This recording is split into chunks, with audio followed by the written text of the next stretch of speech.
Sana mo pa nalaman ang totoo. Kung noon hindi ko alam kung saan ko siya hahanapin, hindi ako tumigil. Hinanap ko pa rin siya. Ngayon pa ba tayo titigil kung kailan sigurado na tayo kung saan natin siya hahanapin? Pero yang ito.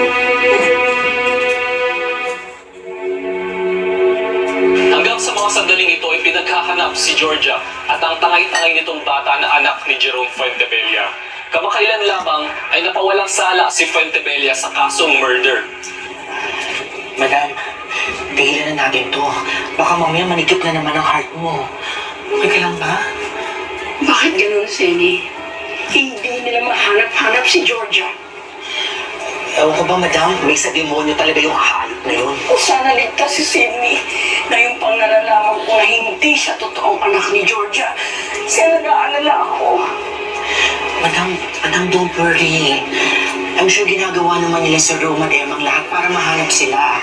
Eh, yung mga polis, hindi naman sila tumitigil sa paghahanap. Ano doon din si Manuel?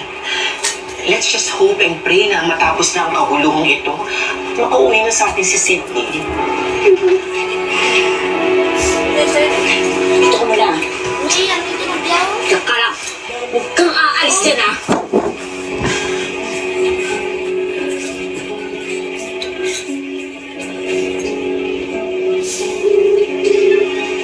Hello? Selma, nasa na kayo? Nasa malapit lang kami, Georgia. Nalaman na ng mga pulis, si Emma at Salome na wala kami dyan sa bus. Makausapin lang po. Makausapin lang. Hindi ko alam kung ano yung lugar na to eh. Hindi ko kabisado. Hindi ko alam kung paano ako makakatakas dito eh. Eh, paano na yan? Anong gusto mong gawin namin?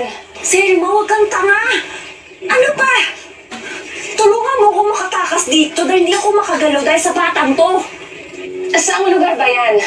Di ba, alam mo yung pinagbanggaan ng bus? Sa likod doon, may eskinita. Malapit ako doon. Ha? Lechi. Yung mga pulis. Tuwag na kita mamaya ha. Oo, sige, pumunta kami doon.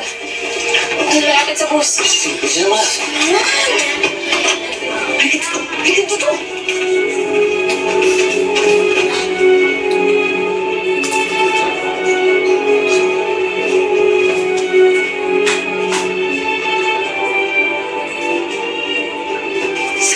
Kailangan natin makatakas dito. Ano ka ba? Kasi pinapahamak mo ako, bata ka, ha? Halika dito.